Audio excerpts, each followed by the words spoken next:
இனிமையான நண்பர்களே, அன்புள்ளம் கொண்ட சொந்தங்களே, அனைவருக்கும் வணக்கம். தமிழக அரசியல் பரபரப்பான கட்டத்தை நோக்கி நகர்ந்து கொண்டிருக்கிறது. அதிலும் பாட்டாளி மக்கள் கட்சியை பொறுத்தவரை பெரியவர் டாக்டர் ஐயா அவர்களுக்கும் அன்புமணி ராமதாஸ் அவர்களுக்கும் இடையே ஏற்பட்ட சலசலப்பில் ஒரு உடன்படிக்கையை ஏற்படுத்துவதற்காக சமாதான பேச்சுவார்த்தைகள் நடந்து கொண்டிருக்கிறது என்ற செய்திகள் ஒரு பக்கம் வந்து கொண்டிருக்கிறது.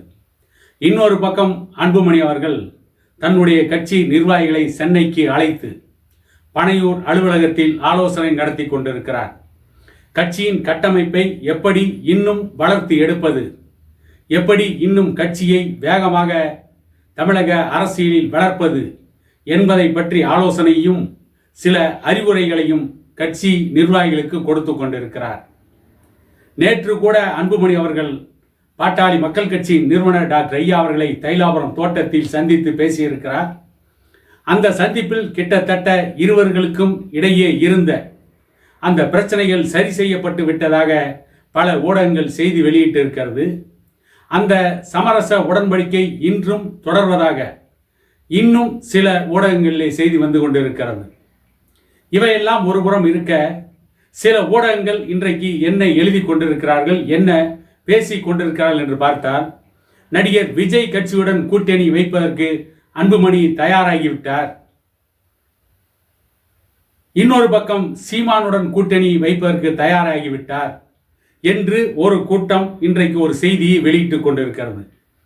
இன்னொரு கூட்டம் என்ன சொல்கிறது என்று சொன்னால், பாட்டாளி மக்கள் கட்சியுடைய நிறுவனர் டாக்டர் ஐயா அவர்கள் அதிமுகவுடன் கூட்டணி வைப்பதற்கு தயாராகிவிட்டார் என்று இன்றிலிருந்து பேச ஆரம்பித்திருக்கிறார்கள். இதற்கு முன்பு அந்த ஊடகங்கள் என்ன பேசியது என்று சொன்னால், டாக்டர் ஐயா அவர்கள் திமுகவுடன் கூட்டணி வைக்க நினைக்கிறார், அந்த கூட்டணியில் சேர வேண்டும் என்று ஜி.கே. மணி அவர்கள் தான் பெரும் முயற்சி எடுத்து வருகிறார் என்றெல்லாம் ஒரு செய்தியை வெளியிட்டார்கள். அந்த செய்தியை வெளியிட்ட அதே ஊடகங்கள் இன்றைக்கு அதிமுகவுடன் கூட்டணி என்று செய்தி வெளியிட்டுக் கொண்டிருக்கிறார்கள். இன்னொரு பக்கம் நடிகர் விஜயுடன் கூட்டணி என்று செய்தி வெளியிட்டுக் கொண்டிருக்கிறார்கள்.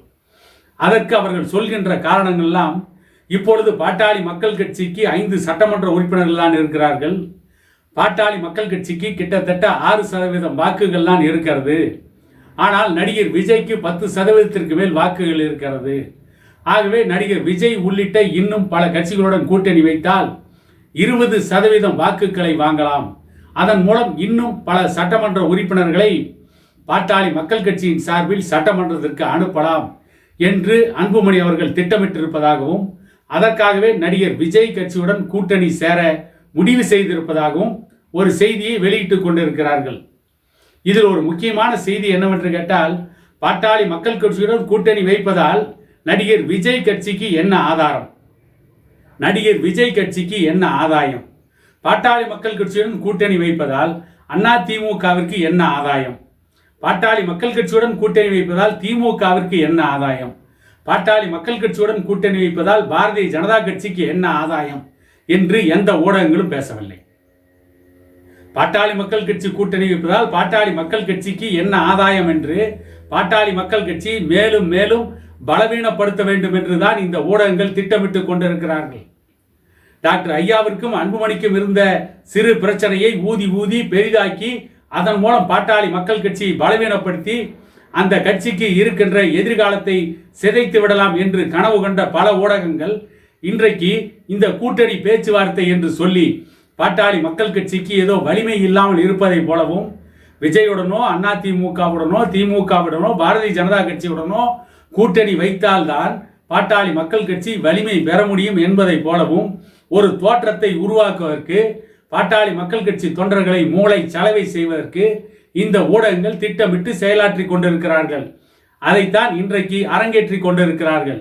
ஏன் புதிதாக கட்சி ஆரம்பித்த நடிகர் விஜய் தனித்து போட்டியிடலாம் அல்லவா? அவருக்கு மிகப்பெரிய செல்வாக்கு இருக்கிறது, 20% வாக்குகள் இருக்கிறது என்றெல்லாம் பல ஊடகங்கள் எழுதி கொண்டிருக்கிறது.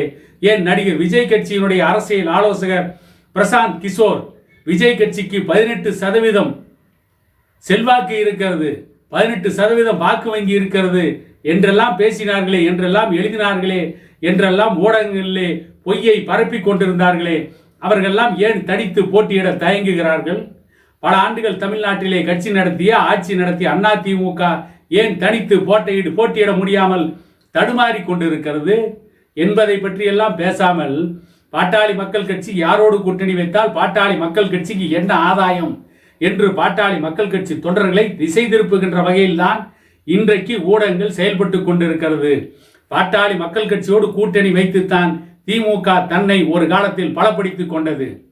சிறைச்சாலையில் அடைபட்டு கிடந்த ஜெயலலிதா வழக்கு மேல் வழக்காக சந்தித்துக் கொண்டிருந்த பொழுது அன்றைக்கு பாட்டாளி மக்கள் கட்சியின் ஆதரவை பெற்றுத்தான் அரசியலில் மீண்டும் கோலேச்ச ஆரம்பித்தார், மீண்டும் தன்னை நிலைநிறுத்தி கொண்டார் என்ற உண்மையை எந்த ஊடகங்களும் வெளியிடுவதில்லை. இன்னொரு முக்கியமான செய்தி என்னவென்று கேட்டால், தேர்தலுக்கு இன்னும் 10 மாதங்கள் இருக்கிறது.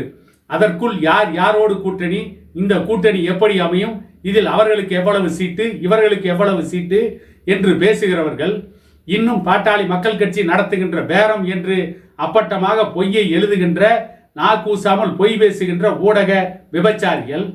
இவர்களெல்லாம் கடந்த 5 ஆண்டு கால திமுக ஆட்சியை பற்றி எடை போடவில்லை.